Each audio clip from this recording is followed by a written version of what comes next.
Hey guys, welcome back. I hope everyone had a good Mother's Day yesterday.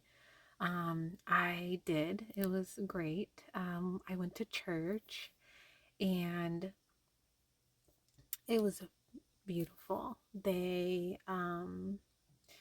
was just, they, I felt so much love and the way that they did things was just so nice. We had our normal worship time where we sing the songs and all of that and worship and stuff. And then they had all the youth, the little kids and younger kids, teenagers, stuff like that, come up and say what they, love and appreciate about their moms. And my daughter's too little to say anything, but my sister in law, though, did say something for me. And sorry.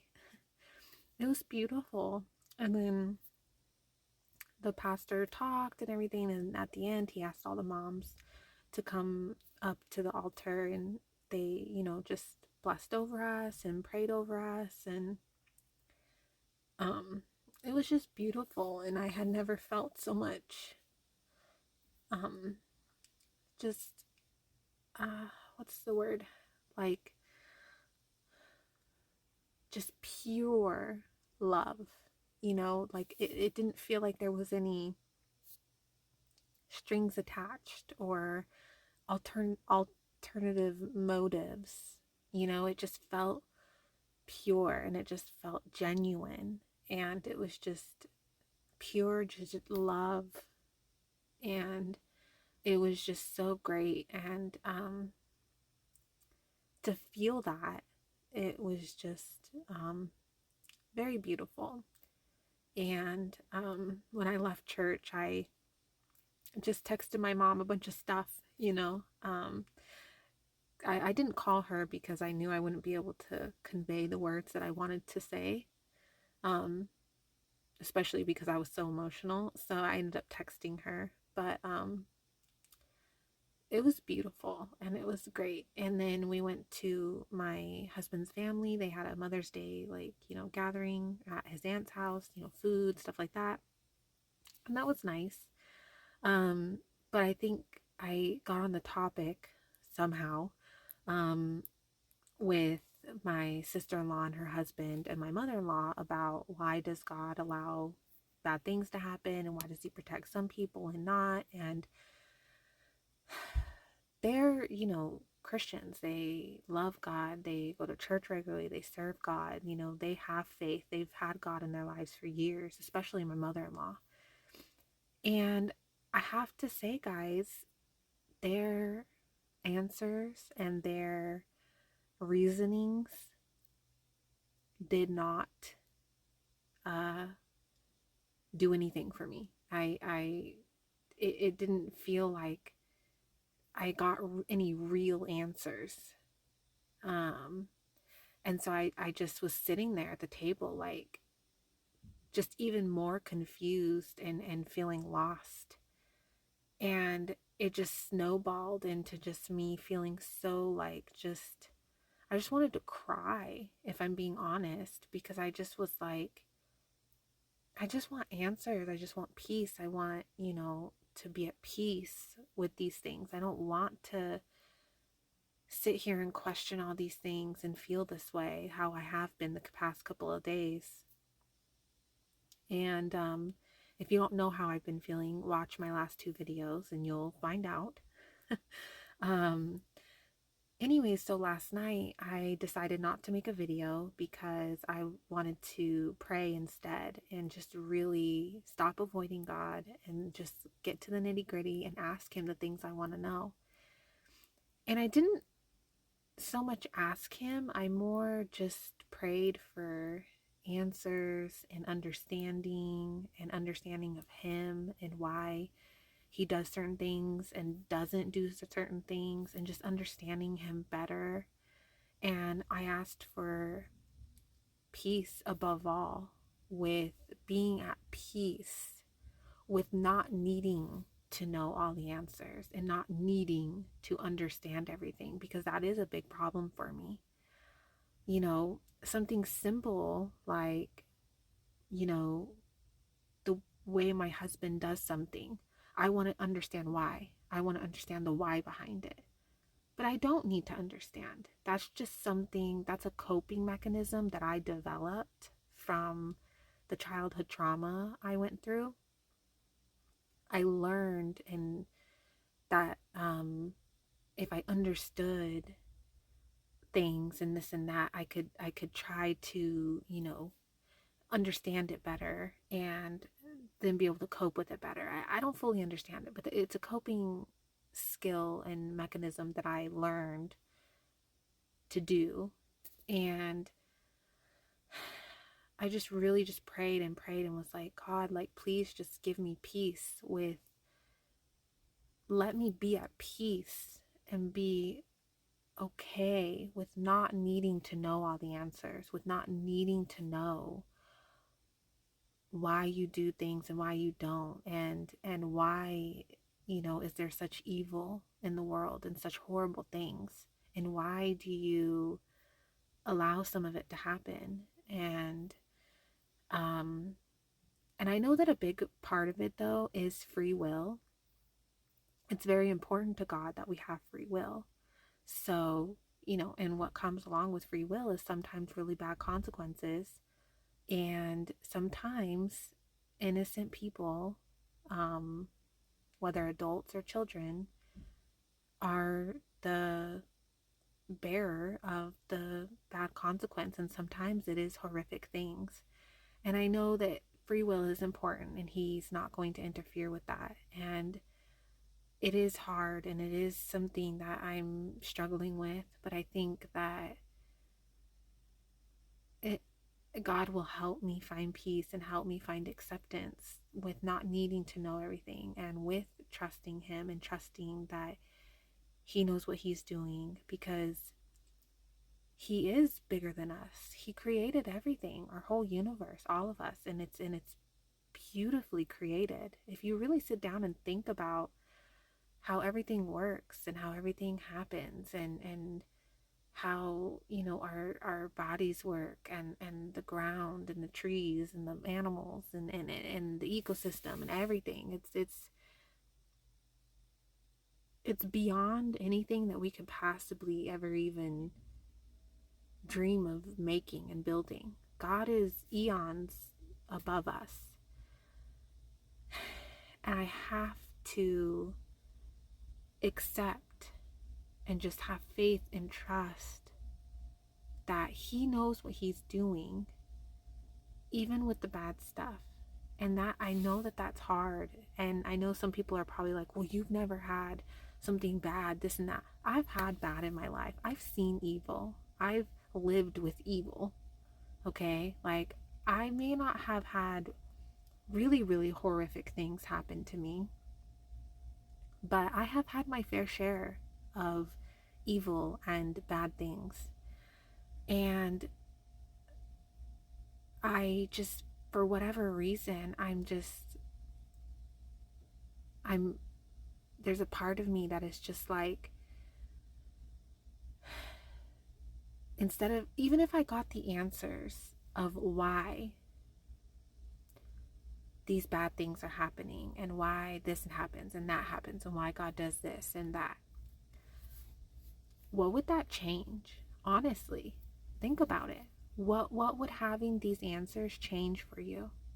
You're still alive. You're still here. The bad things are still happening. The bad things are going to continue to still happen. There are good things, and good things will still continue to happen. God is still real. God is still here. He will be here tomorrow. We will be here tomorrow. I mean, hopefully, praise God. I hope I'm here tomorrow. But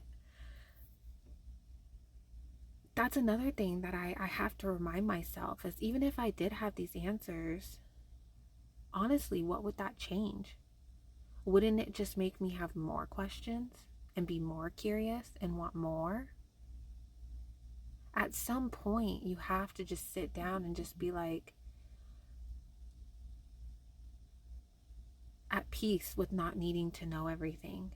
Because one, it's too much for our human brains to comprehend.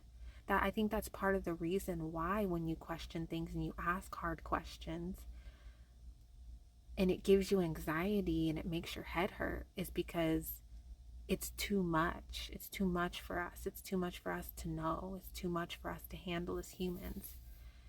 And it's not for us to handle anyways. It's not for us to deal with anyways. That's God. God's the one who's dealing with all of this and judging and making decisions and all of this. So at some point, I just have to let go, be at peace with not needing to know everything. And yes, there are horrible, horrific things that happen.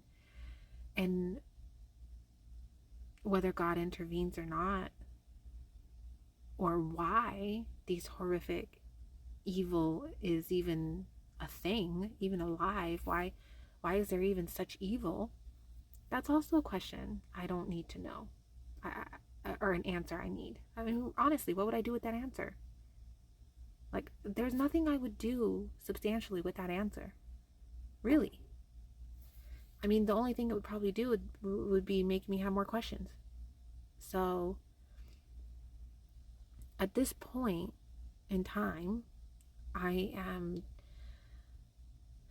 have decided to just keep praying to God, keep leaning into Him, keep trying to, get closer to Him, read the Bible every day, pray, and pray specifically for peace and acceptance of not needing to know everything, and above all, to grow in my faith and trust in God to the point where when the enemy tries to get in my brain and make me doubt God and question Him and have all these thoughts, where I can just be like, no, and just, nope, not today. I'm going to just trust in God and go about my day, because I don't like feeling all this anguish. Life's too short to feel. I want to be in the moment and enjoy my life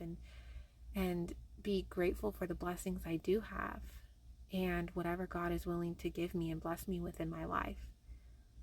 Instead of, and I think that comes down to it too, is I'm focusing a lot, I've noticed, on the negatives. I get in this rut where I focus on the negative, say in the Bible. Even when I'm reading, I'm only seeing the bad. I'm only seeing the negative. I'm not seeing the good. I'm not paying attention to that. It's like I have these glasses on right now that are only showing me the bad. And I need to just pray and ask God to help me remove those glasses and put on glasses that are going to help me see the positive, help me see the blessings, help me see the good, and focus on that instead of the bad. And to try and make a difference and help people with the same thing, make positive changes in their life. And I know that's not easy, and I know that it's difficult, and I know even right now, still today, after I prayed last night and cried a bunch, I still am a little uneasy today. I still feel myself wanting to ask all these questions that are difficult questions, but I'm going to just keep pushing through, and I'm going to keep just praying for peace and acceptance and to grow in my faith and trust in God and see the positives and see the blessings. And then when there are bad things happen, when I do read an article about something horrific happening, just pray over that family and that soul, and just pray and have faith and trust that God is dealing with that and He is taking care of that. Because I'm only one person, and there are billions of people on this planet, and there are tons of bad things happening every single day. I can't take that burden on. And it's not for me to take that burden on. It's not. That's God. That's on God. That is for God to deal with, and that is for God to handle, not me. So, yes, I'm a very compassionate person, and it hurts me to even like when I see like a dead animal on the road that got hit by a car, or like um just like little things, like it hurts me. Yeah, I'm a very deeply compassionate person. I have a lot of, you know, I have a hard time separating that. And I do take on a lot of pain and feelings that aren't for me to take. And that is something I'm working on. And I think I'm going to keep praying about that, for help with that from God. But I think for the time being, I'm just going to keep praying for those things, for peace and acceptance and understanding, and and just being okay with not needing to know these things, not needing to know everything, and then above all, just having faith and trust in God and letting Him take on that burden, or handling all of the evil and everything, because that is for Him to handle. It's not for me to handle. What I'm supposed to do as a believer and follower of God that I've gathered so far is to be a light for people, to be a positive light for people and bring them home to Him, to help bring them home to Him. So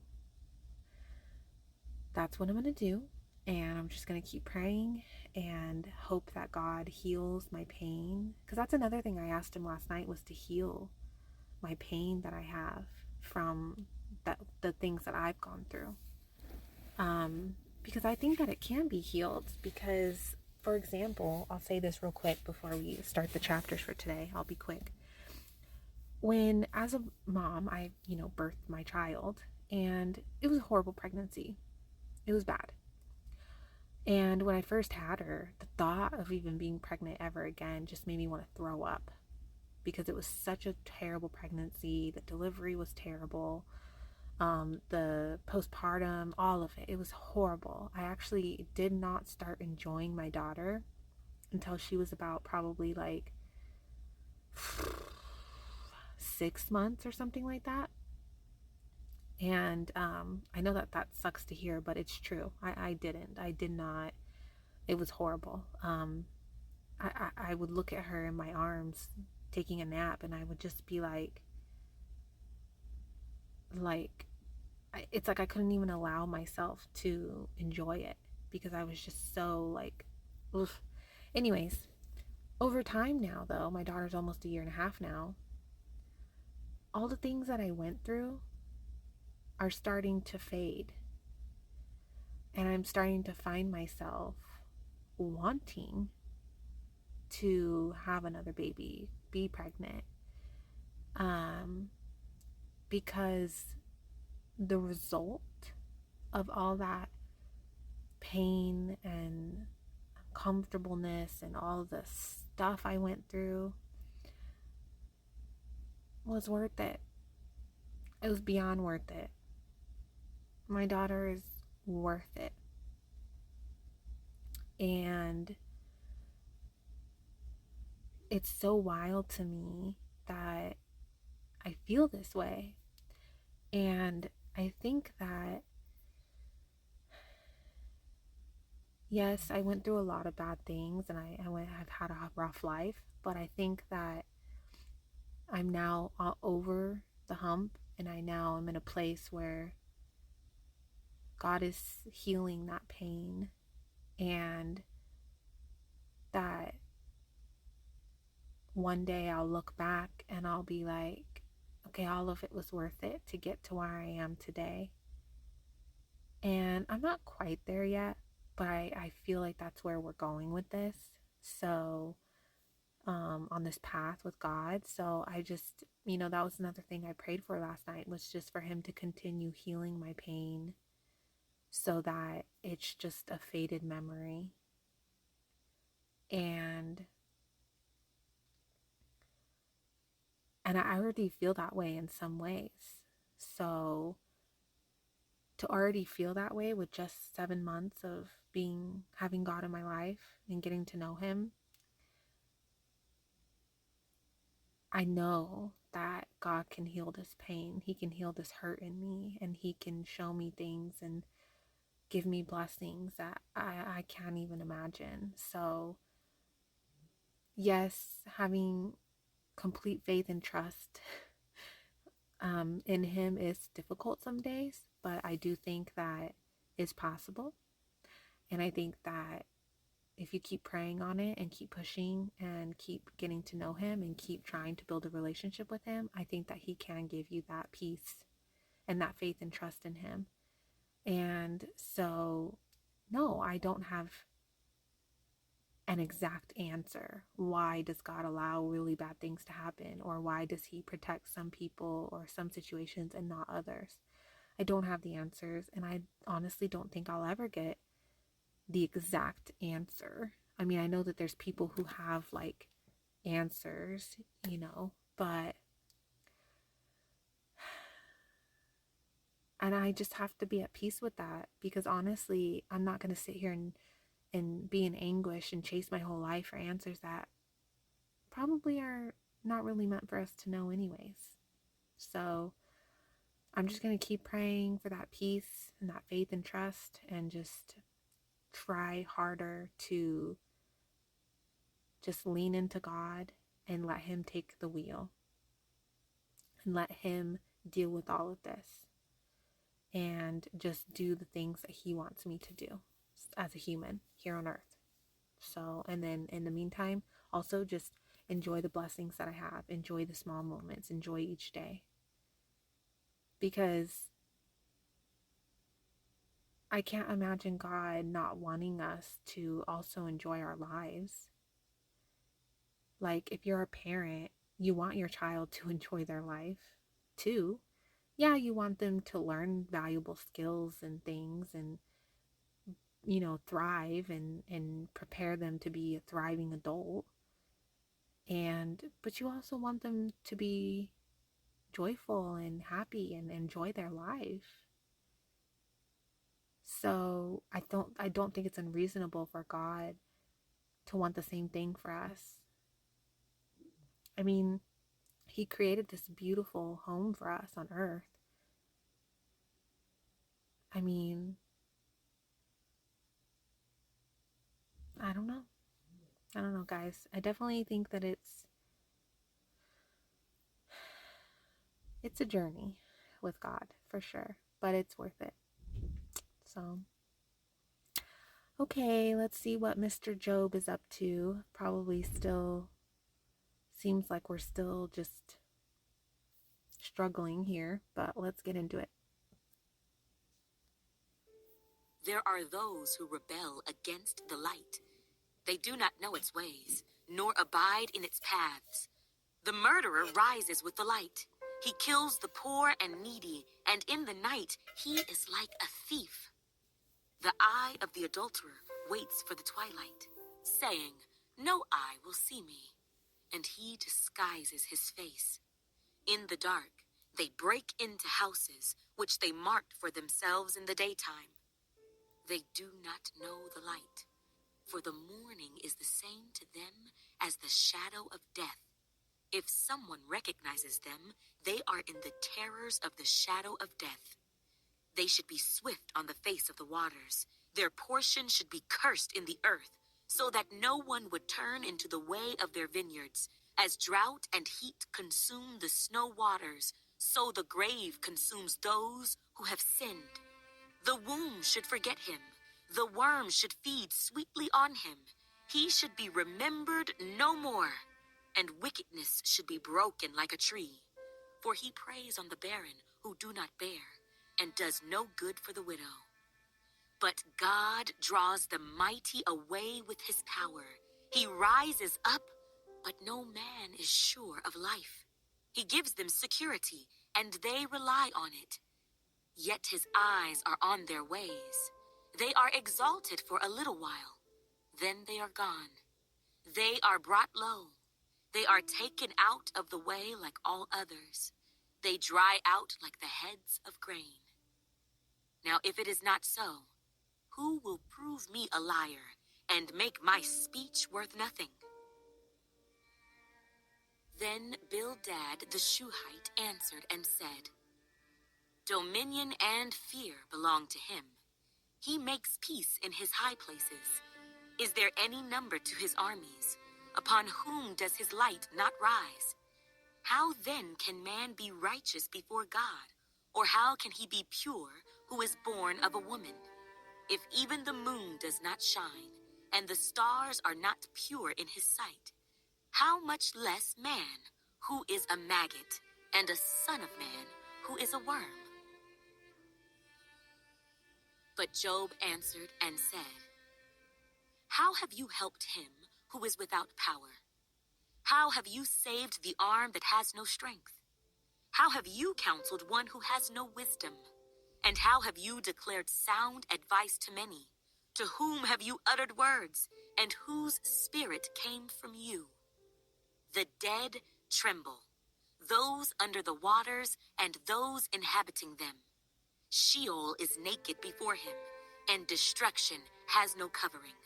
He stretches out the north over empty space. He hangs the earth on nothing. He binds up the water in his thick clouds, yet the clouds are not broken under it. He covers the face of his throne and spreads his cloud over it. He drew a circular horizon on the face of the waters, at the boundary of light and darkness. The pillars of heaven tremble and are astonished at his rebuke. He stirs up the sea with his power, and by his understanding he breaks up the storm. By his spirit he adorned the heavens. His hand pierced the fleeing serpent. Indeed, these are the mere edges of his ways, and how small a whisper we hear of him. But the thunder of his power, who can understand? Moreover, Job continued his discourse and said, As God lives, who has taken away my justice, and the Almighty who has made my soul bitter, as long as my breath is in me, and the breath of God in my nostrils, my lips will not speak wickedness, nor my tongue utter deceit. Far be it from me that I should say you are right. Till I die, I will not put away my integrity from me. My righteousness I hold fast, and will not let it go. My heart shall not reproach me as long as I live. May my enemy be like the wicked, and he who rises up against me like the unrighteous. For what is the hope of the hypocrite, though he may gain much, if God takes away his life? Will God hear his cry when trouble comes upon him? Will he delight himself in the Almighty? Will he always call on God? I will teach you about the hand of God. What is with the Almighty I will not conceal. Surely all of you have seen it. Why then do you behave with complete nonsense? This is the portion of a wicked man with God, and the heritage of oppressors received from the Almighty. If his children are multiplied, it is for the sword, and his offspring shall not be satisfied with bread. Those who survive him shall be buried in death, and their widows shall not weep. Though he heaps up silver like dust, and piles up clothing like clay, he may pile it up, but the just will wear it, and the innocent will divide the silver. He builds his house like a moth, like a booth which a watchman makes. The rich man will lie down, but not be gathered up. He opens his eyes, and he is no more. Terrors overtake him like a flood. A tempest steals him away in the night. The east wind carries him away, and he is gone. It sweeps him out of his place. It hurls against him and does not spare. He flees desperately from its power. Men shall clap their hands at him and shall hiss him out of his place.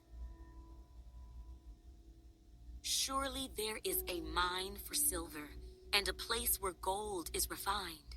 Iron is taken from the earth, and copper is smelted from ore. Man puts an end to darkness, and searches every recess for ore in the darkness and the shadow of death. He breaks open a shaft away from people. In places forgotten by feet, they hang far away from men. They swing to and fro. As for the earth, from it comes bread, but underneath it is turned up as by fire. Its stones are the source of sapphires, and it contains gold dust. That path no bird knows, nor has the falcon's eye seen it. The proud lions have not trodden it, nor has the fierce lion passed over it. He puts his hand on the flint. He overturns the mountains at the roots. He cuts out channels in the rocks, and his eye sees every precious thing. He dams up the streams from trickling. What is hidden, he brings forth to light. But where can wisdom be found? And where is the place of understanding? Man does not know its value, nor is it found in the land of the living. The deep says, "It is not in me," and the sea says, "It is not with me." It cannot be purchased for gold, nor can silver be weighed for its price. It cannot be valued in the gold of Ophir, in precious onyx or sapphire. Neither gold nor crystal can equal it, nor can it be exchanged for jewelry of fine gold. No mention shall be made of coral or quartz, for the price of wisdom is above rubies. The topaz of Ethiopia cannot equal it, nor can it be valued in pure gold. From where then does wisdom come? And where is the place of understanding? It is hidden from the eyes of all living, and concealed from the birds of the air. Destruction and death say, "We have heard a report about it with our ears." God understands its way, and he knows its place. For he looks to the ends of the earth and sees under the whole heavens, to establish a weight for the wind and apportion the waters by measure. When he made a law for the rain and a path for the thunderbolt, then he saw wisdom and declared it. He prepared it indeed. He searched it out. And to man he said, "Behold, the fear of the Lord, that is wisdom, and to depart from evil is understanding."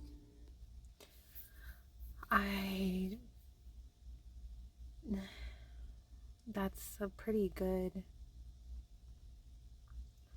verse there.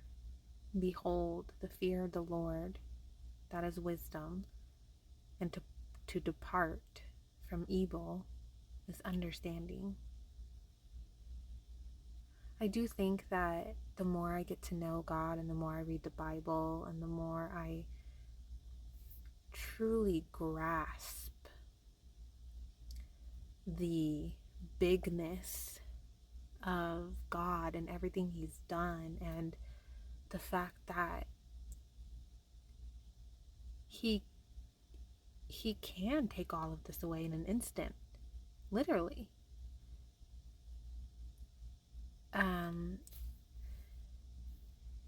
I think grasping the reality of that and letting it actually sink in, the more I read the Bible and the more I get to know him and the more I go down this road, it definitely a respect of fearing him grows. Meaning, I don't like sit around every day scared, of God and trembling, like, oh my God, is he gonna kill me? Is he gonna do this? Is he gonna do that? Like, I'm not walking around scared every day, but I grow in my respect and understanding of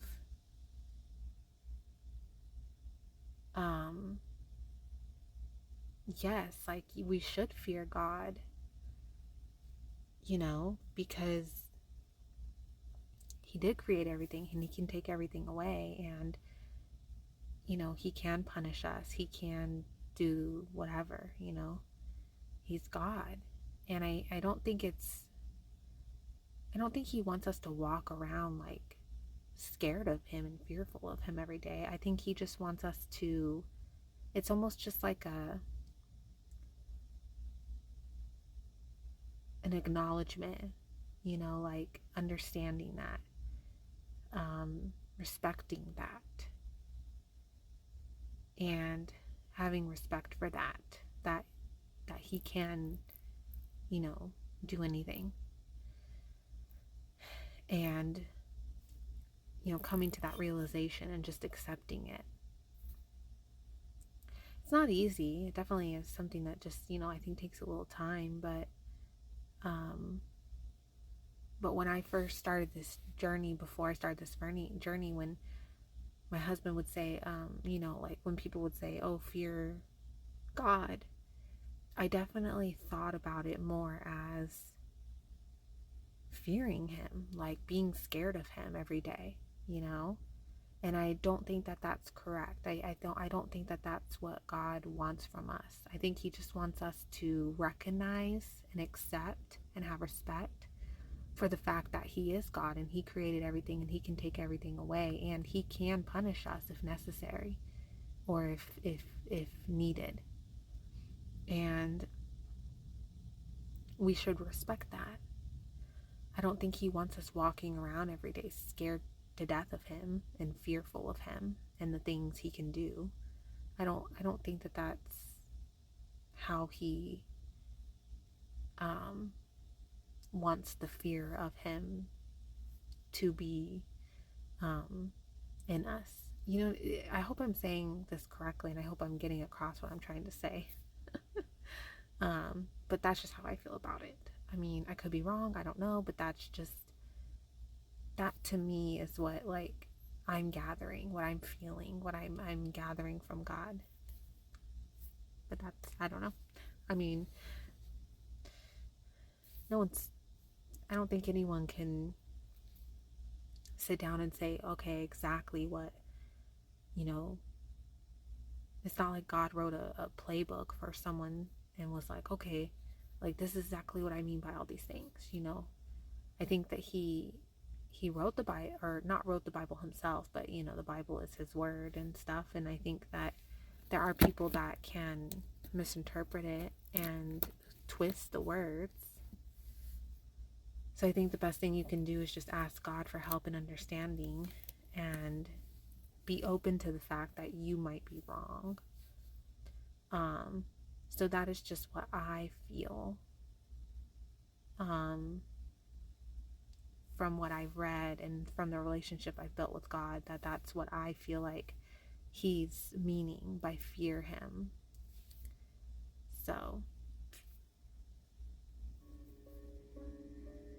Job further continued his discourse and said, "Oh, that I were as in months past, as in the days when God watched over me, when his lamp shone upon my head, and when by his light I walked through darkness, just as I was in the days of my prime, when the friendly counsel of God was over my tent, when the Almighty was yet with me, when my children were around me, when my steps were bathed with cream, and the rock poured out rivers of oil for me.